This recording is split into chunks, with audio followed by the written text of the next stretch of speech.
Nah, sampai di sini ini ada proses cross check dilakukan oleh Urwah bin Zubair gitu loh kan. Kecil kemungkinannya kalau ini apa?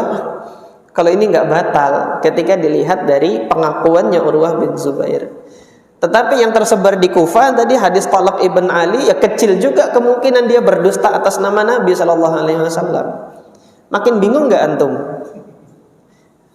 Inilah fungsinya madhab itu di sini, gitu loh. Jangan nanti kita serta-merta mengatakan enggak ada madhab, enggak. Terlalu berlebihan. Mohon maaf ya, tanpa mengurangi rasa hormat saya kepada asatidzah yang menyuruhkan jangan bermadhab itu. Terlalu berlebih-lebihan kalau mengatakan jangan bermadhab sama sekali ya. Artinya kapasitas kita sebagai kaum muslim ini sampai mana dalam hal ijtihad kalau kita tidak mempelajari metode madhab di dalam berijtihad. Ini kan pelik yang seperti ini, kita menghadapi khobar yang seperti ini, hadis yang seperti ini kalau tidak ada peran madhab di sini. وَمَا لَنَا أَلَّا نَتَوَكَّلَ عَلَى اللَّهِ وَقَدْ هَدَانَا سُبُلَنَا وَلَنَصْبِرَنَّ عَلَى مَا آذَيْتُمُونَا وَعَلَى اللَّهِ فَلْيَتَوَكَّلِ الْمُتَوَكِّلُونَ. Adapun para salaf yang kedua nanti yang menyatakan bahwasanya menyentuh kemaluan itu batal. Siapa sahabatnya? Satu, Umar bin Al-Khattab radhiyallahu anhu. Sampai riwayat dari beliau bahwasanya beliau memfatwakan ini batal. Kemudian Sa'ad ibn Abi Waqqas, kemudian Abu Hurairah, Abdullah ibn Abbas, dan Abdullah ibn Umar. Lihat komposisi para sahabat ini di mana negeri mereka. Umar bin Khattab di Madinah, Sa'ad bin Abi Waqqas juga di Madinah, kemudian Abu Hurairah radhiyallahu taala anhu di Madinah, Abdullah ibn Abbas di Mekah, Abdullah ibn Umar di Madinah. Mekah Madinah ini wilayah Hijaz. Para fuqaha Hijaz di sini sebagian besar berpendapat bahwasanya batal, menyentuh kemaluan itu batal, yaitu fuqaha ahli fikih Mekah dan Madinah. Mekah Madinah bukan zaman ini loh ya, zaman sahabat dulu, bukan zaman sekarang. Di zaman para sahabat dulu. Abdullah ibn Umar radhiyallahu taala anhu sebagaimana diriwayatkan oleh Al-Imam Abu Bakar ibn al-Mundhir di dalam kitab beliau Al-Awsat, ketika beliau mandi junub, setelah mandi junub beliau berwudu lagi. Oleh putra beliau Salim ibn Abdullah ditanya, bukankah Rasulullah itu kalau sudah mandi junub beliau tidak wudu lagi, tapi kenapa kok engkau wudu lagi setelah mandi junub? Jadi kan Rasulullah kan dalam sifat mandi junubnya Rasulullah, kita belum bahas hadisnya ini. Hadisnya nanti akan kita bahas bagaimana sifat mandi junubnya Nabi. Sifat mandi junubnya Nabi itu kan wudu pertama kali itu. Urutannya itu Rasulullah membasuh tangan, setelah membasuh tangan Rasulullah membasuh kemaluannya, setelah membasuh kemaluan baru beliau berwudu. Setelah berwudu baru mengguyurkan air ke seluruh badan. Terakhir baru Rasulullah membasuh kedua kaki dan tidak wudu setelah itu. Abdullah bin Umar kok setelah itu wudu gitu loh. Ketika ditanya demikian, apa jawabannya Abdullah bin Umar? Ketika saya mandi, saya pegang lagi kemaluan saya gitu. Maka saya wudu lagi. Di situ yang menjadikan bahwasanya pendapat beliau, pendapat Abdullah bin Umar di sini ketika menyentuh kemaluan batal batal wudunya. Ini para sahabat di mana tadi? Di Mekah dan Madinah yang menyatakan wudunya batal. Para tabi'innya siapa saja? Atha ibn Abi Rabah, ini muftinya Mekah, batal. Muridnya Abdullah bin Abbas. Karena Abdullah bin Abbas tadi mengatakan batal, ya Atha ibn Abi Rabah juga mengatakan batal. Kemudian di Madinah seniornya Al-Imam Sa'id ibn al-Musayyib radhiyallahu anhu juga menyatakan batal. Kemudian Urwah bin Zubair itu yang meriwayatkan hadis busrah ini. Jadi Urwah bin Zubair ini ceritanya ya, kenapa kok bisa meriwayatkan hadis busrah? Urwah bin Zubair ini bermuzakarah dengan Marwan bin Hakam. Marwan bin Hakam ini ketika menjadi gubernur di Madinah, sebelum dia jadi khalifah ya di Syam, pernah menjabat sebagai gubernur di Madinah. Bermuzakarahlah mereka berdua. Ketika mereka bermuzakarah, saling mengingat-ingat kembali ilmu agama ini, mereka membahas tentang pembatal-pembatal wudu. Setelah disebutkan oleh Urwah bin Zubair, Marwan bin Hakam kemudian mengatakan, satu lagi yang belum antum sebutin tuh, menyentuh kemaluan. Apa iya? Nggak percaya Urwah bin Zubair. Urwah bin Zubair nggak percaya kalau menyentuh kemaluan itu batal wudunya.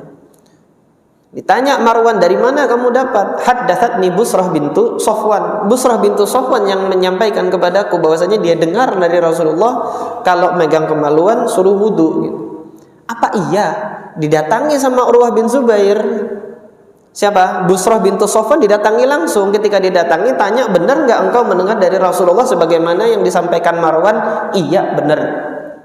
Sejak saat itu Urwah bin Zubair berpendapat pegang itu batal.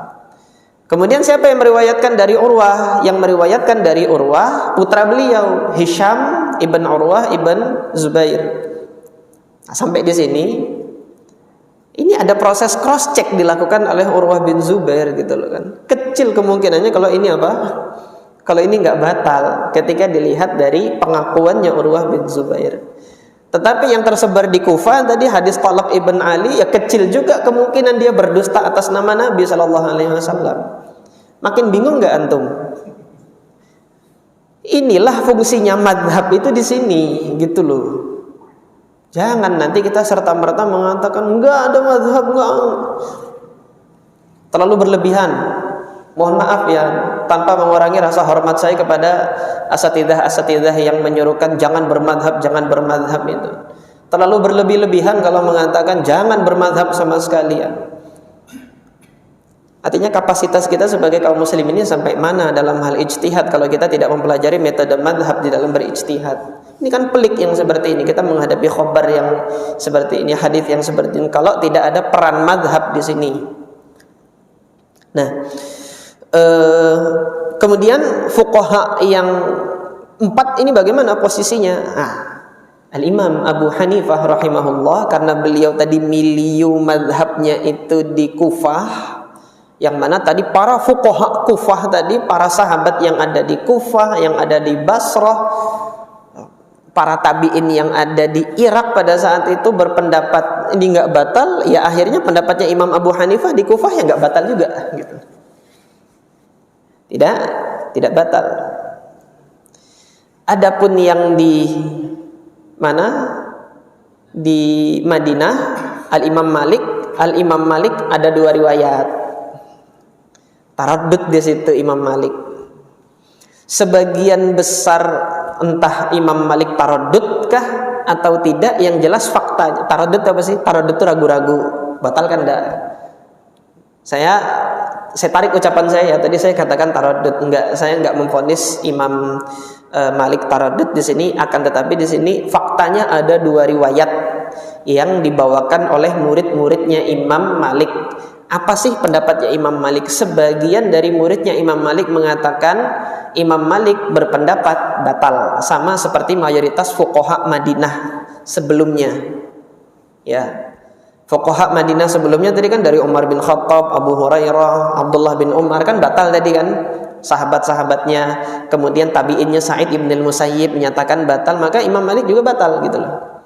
Ini yang diriwayatkan oleh sebagian muridnya. Sebagian muridnya yang lain meriwayatkan dari Imam Malik, enggak, Imam Malik di situ hanya sampai sunnah saja. Kalau nyentuh kemaluan sunnah dia wudu, disuruh wudunya itu sunnah, enggak sampai wajib, dianjurkan untuk berwudu. Siapa yang meriwayatkan ini? Yang meriwayatkan ini Abdullah ibn Wahab.